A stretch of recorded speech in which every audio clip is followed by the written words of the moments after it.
Hi friends, ಎಲ್ಲರಿಗೂ ನಮಸ್ಕಾರ. ಮಂಗಳ ಕುಕಿಂಗ್ ಚಾನಲ್ಗೆ ಸ್ವಾಗತ. ನಾನಿವೀಗ ಮಾವಿನಕಾಯಿ ಸೀಸನ್ನಲ್ಲಿ ಯಾವ ಥರ ಚಟ್ನಿ ಮಾಡ್ಕೊಳೋದು ಅಂತ ತೋರಿಸ್ತಾ ಇದ್ದೀನಿ. ನೋಡೋಣ ಬರ್ರಿ. ನಾನೀಗ ಒಂದು ಬಟ್ಲಷ್ಟು ಶೇಂಗಾ ಬೀಜ ತೊಗೊಂಡಿದ್ದೀನಿ. ನಮ್ಮ ಮಾವಿನಕಾಯಿ ಚಟ್ನಿ ಯಾವ ಥರ ಮಾಡೋದು ಅಂತ ತೋರಿಸ್ತಾ ಇದ್ದೀನಿ. ಈಗ ಶೇಂಗಾನ ಚೆನ್ನಾಗಿ ಹುರ್ಕೊಳ್ರಿ.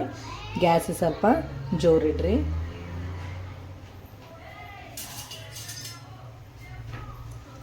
ಈ ಮಾವಿನಕಾಯಿ ಸೀಸನ್ನಲ್ಲಿ ಈ ಥರ ನೀವು ಶೇಂಗಾ ಚಟ್ನಿ, ಈ ಶೇಂಗಾ ಬೀಜದ ಜೊತೆ ಮಾವಿನಕಾಯಿ ಚಟ್ನಿ ಮಾಡ್ಕೊಂಡು ತಿನ್ನಿರಿ. ಎಷ್ಟು ಟೇಸ್ಟ್ ಚೆನ್ನಾಗಿರುತ್ತೆ.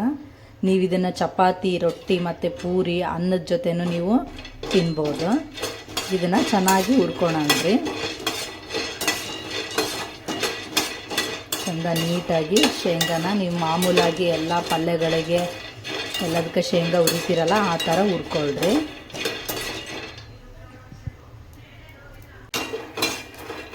ಈಗ ನೋಡಿರಿ, ಈ ಥರ ಶೇಂಗಾ ಎಲ್ಲ ಚೆನ್ನಾಗಿ ಆಗಿರ್ಬೇಕು. ಈಗ ಗ್ಯಾಸ್ ಬಂದ್ ಮಾಡ್ಕೊಳ್ರಿ. ಈಗ ಇದನ್ನೊಂದು 5 ನಿಮಿಷ ತಣ್ಣಗಾಗಕ್ಕೆ ಬಿಟ್ಟು ಇದನ್ನೆಲ್ಲ ಸಿಪ್ಪೆ ತಕ್ಕೊಳಂಬ್ರಿ. ಈಗ ಸ್ವಲ್ಪ ತಣ್ಣಗಾಗಲಿ. ಇದು ತಣ್ಣಗಾದ್ಮೇಲೆ ನಾನು ಸಿಪ್ಪೆ ತೆಗೆದು ತೋರಿಸ್ತೀನಿ. ಈಗ ಸಿಪ್ಪೆ ತೆಗೆದು ಶೇಂಗಾ ಇಟ್ಕೊಂಡಿನಿ. ನಾನು ಇದಕ್ಕೆ ಬೆಳ್ಳುಳ್ಳಿ ಹಾಕ್ತೀನಿ. ಸ್ವಲ್ಪ ನಿಮ್ಮ ರುಚಿಗೆ ನೋಡಿಕೊಂಡು ಖಾರ ಹಾಕ್ಕೊಳ್ರಿ. ನಾನೀಗ 1 ಸ್ಪೂನಷ್ಟು ಖಾರ ಹಾಕ್ತೀನಿ. ಇದಕ್ಕೆ ಖಾರ ಹಾಕಿದ್ರೇ ಟೇಸ್ಟ್ ಚೆನ್ನಾಗಿರುತ್ತೆ. ಹಸಿಮೆಣ್ಸಿಕಾಯಿ ಹಾಕಿದರೆ ಟೇಸ್ಟ್ ಚೆನ್ನಾಗಿ ಅನಿಸಲ್ಲ. ನಿಮಗೆ ರುಚಿಗೆ ತಕ್ಕಷ್ಟು ನೋಡಿ ಉಪ್ಪು ಹಾಕ್ಕೊಳ್ರಿ. ನಾನೀಗ 1 ಸ್ಪೂನಷ್ಟು ಉಪ್ಪು ಹಾಕ್ತೀನಿ.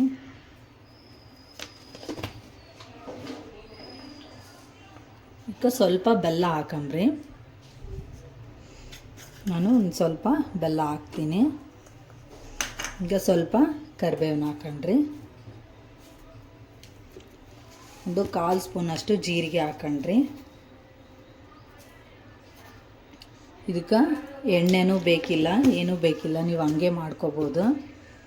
ಈಗ ಇದಿಷ್ಟು ಹಾಕಿದ್ದೀನಿ. ಈಗ ಇದನ್ನು ಮಿಕ್ಸಿ ಮಾಡಿ ಪೌಡ್ರ್ ಮಾಡ್ಕೊತೀನಿ. ಈಗ ನಾನು ಈ ಥರ ಪೌಡ್ರ್ ಮಾಡ್ಕೊಂಡಿದ್ದೀನಿ. ಈಗ ಈ ಪೌಡ್ರನ್ನೆಲ್ಲ ಈ ಬಾಣಲಿಗೆ ಹಾಕ್ಕೋತೀನಿ ಅಷ್ಟನ್ನು. ಈ ಥರ ನೀವು ಬೇಕನ್ಸಿದ್ರೆ ನೀರು ಹಾಕಿನೂ ಪೌಡ್ರ್ ಮಾಡ್ಕೋಬೋದಿಲ್ಲ. ಇದೇ ಥರ ಡ್ರೈ ಆಗಿನೂ ಮಾಡ್ಕೊಳ್ರಿ, ನಡೀತೈತೆ. ಈಗ ಇದಿಷ್ಟು ಪೌಡ್ರ್ ಆಗಿದೆ ಅಲ್ಲ, ಈಗ ಈ ಪೌಡ್ರಿಗೆ ನಾನು ಮಾವಿನಕಾಯಿ ಸಣ್ಣಗೆ ಹೆಚ್ಚಿಟ್ಕೊಂಡಿನಿ.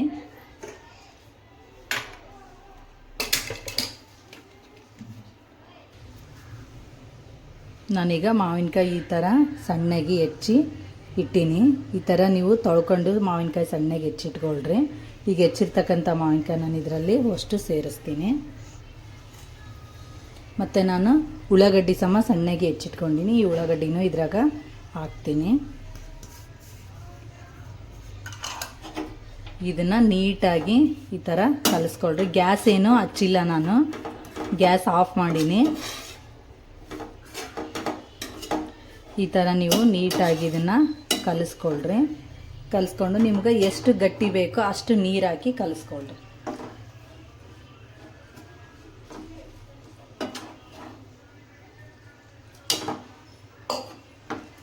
ಗ್ಯಾಸ್ ಆನ್ ಮಾಡಬೇಡ್ರಿ, ಗ್ಯಾಸ್ ಆಫ್ ಆಗೇ ಇರಲಿ. ಈ ಪೌಡ್ರು ಮಾಡಿದ ಮೇಲೆ ನೀವು ಗ್ಯಾಸ್ ಹಚ್ಚೋ ಅವಶ್ಯಕತೆ ಇರಲ್ಲ. ನೀವು ಈಸಿಯಾಗಿ ಈ ಥರ ಮಾವಿನಕಾಯಿ ಚಟ್ನಿ ಮಾಡ್ಕೋಬೋದು. ಇದು ಟೇಸ್ಟ್ ಮಾತ್ರ ಮಸ್ತ್ ಇರುತ್ತೆ. ನೀವು ಒಂದು ಸಲ ಮಾಡ್ಕೊಂಡು ತಿಂದರೆ ಮತ್ತೆ ಮತ್ತೆ ಮಾಡ್ಕೋಬೇಕು ಅನಿಸುತ್ತೆ.